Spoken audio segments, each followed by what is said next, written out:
Happy holidays, y'all. Y'all, happy winter solstice celebration season.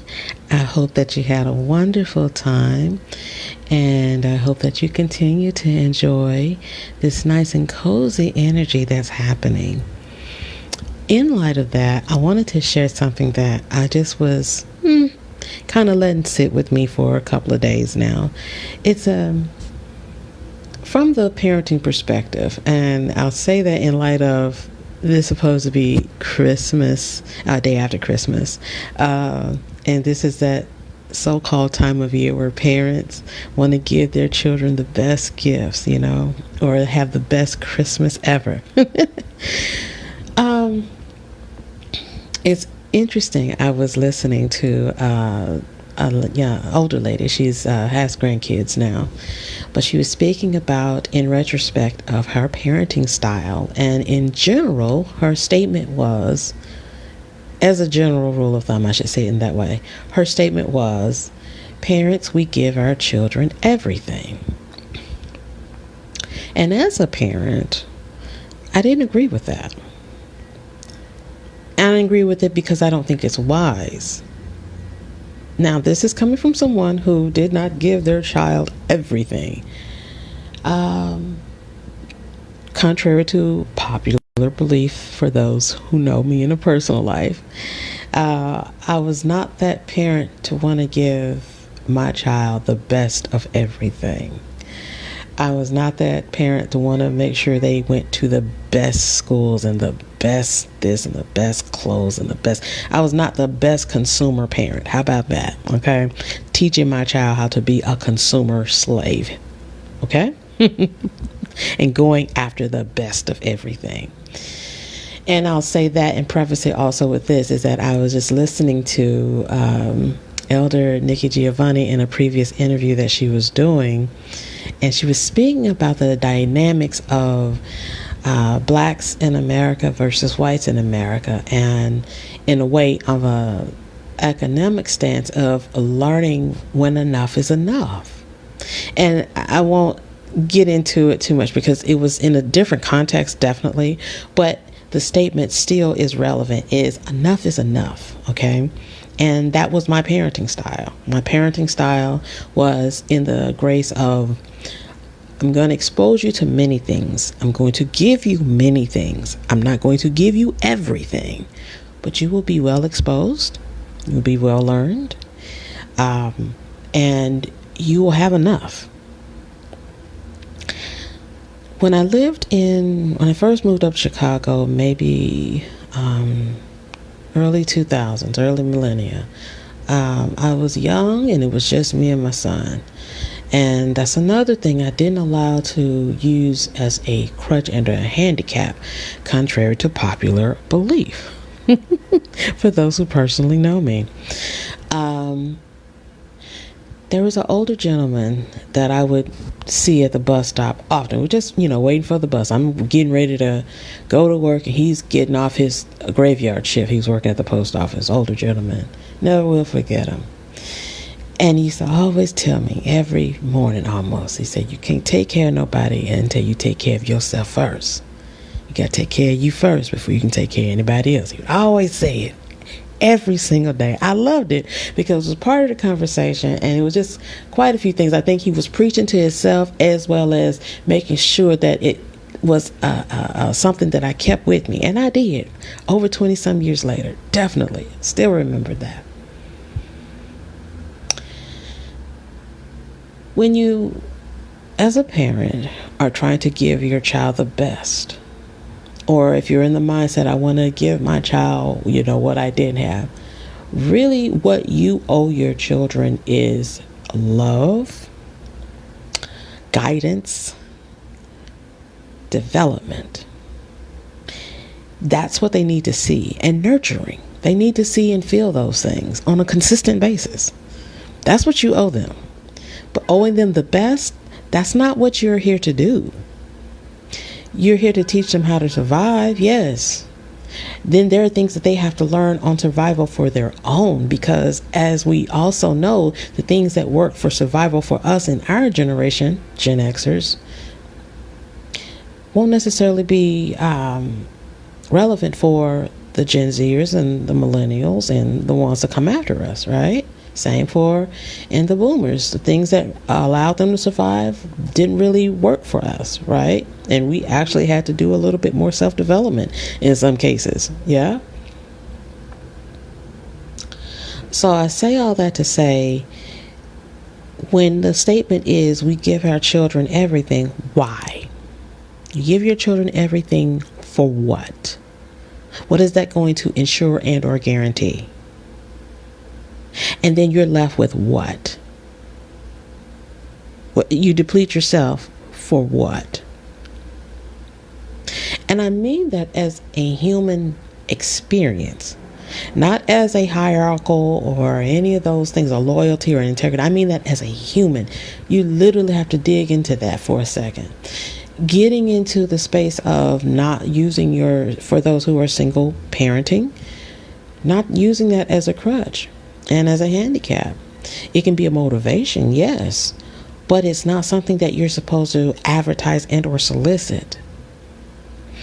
And that's speaking from experience.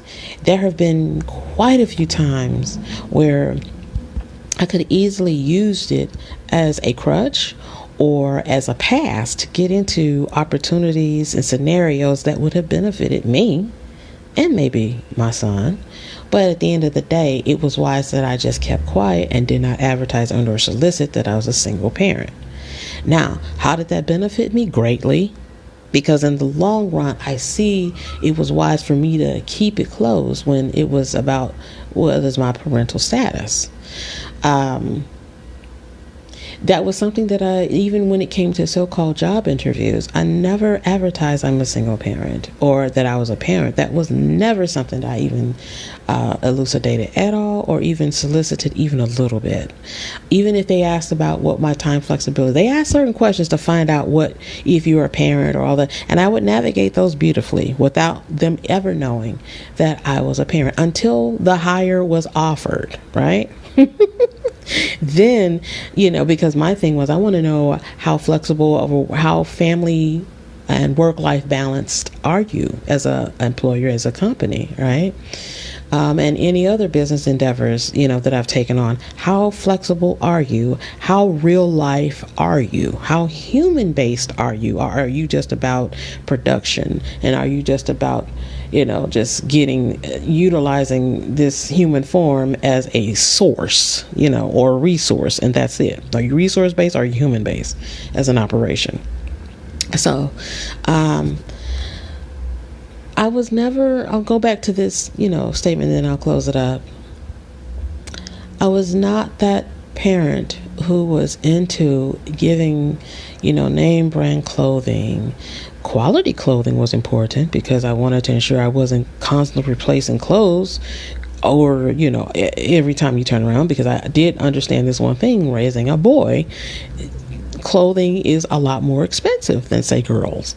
So my investment in clothing was quality clothing that could last for a couple of years or more, and if the brand was great, then awesome, but it didn't have to be specifically a name brand, right? And I learned this through a relative years and years ago. I always asked how she kept her son well dressed. This is way before I even became a parent. And she said what she would do is she would shop off season. And she would go to the department stores and she would go to the name brand clearance racks and she would buy for the next season. Classics, not necessarily trends. So that was another key element that I learned in how to shop for a boy. And that's just shopping. So no, it wasn't about shopping and getting the best name brands and, the best quality of things. It was getting enough quality things to last and to invest in. That also means I didn't use single parent as a crutch or a handicap or even a setback, because there were things that I wanted to accomplish with or without being a parent. One of them was traveling the world. I always had a passion. Even before I left high school, one of my passions was to travel and see the world. And that's exactly what I did, both being a parent and without having to be a parent. In the pandemic, for about almost a year, I lived abroad anonymously with myself, and my son was still here in the States. So, what I mean with all that is you don't have to give your children everything. You can expose them to enough, and you can expose them to many things. That was my goal. My goal was to expose mine to many things and ensure that they understood that the world is their oyster. And I say they, I only have one live birth, but there were many that I have parented, across the time that I've been in mother phase. But the world is their oyster. That is something that I think is very paramount to institute into your children, regardless of your economic, your social, your ethnic, or whatever educational backgrounds that you institute in their upbringing and guidance. It's the self-reliance, survival element, the institution of the world is their oyster and is their classroom, actually. And just value and development of self. Those are the things that I know was very helpful. And just moving it forward,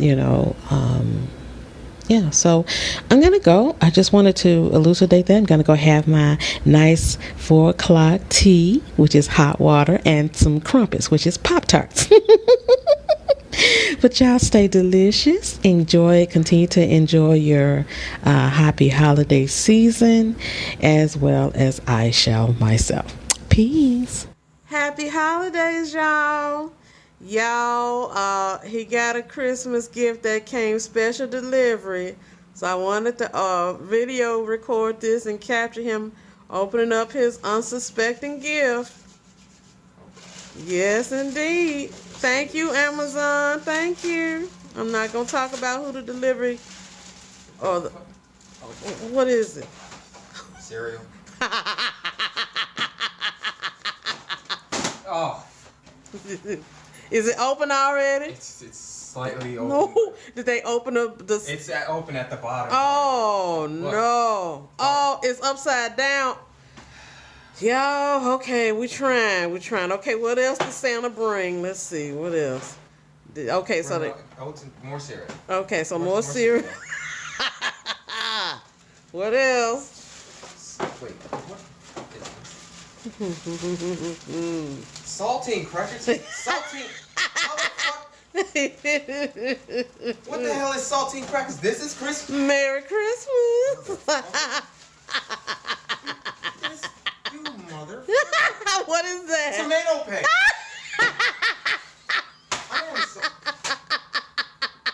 Fuck cold. This is shit. Merry Christmas.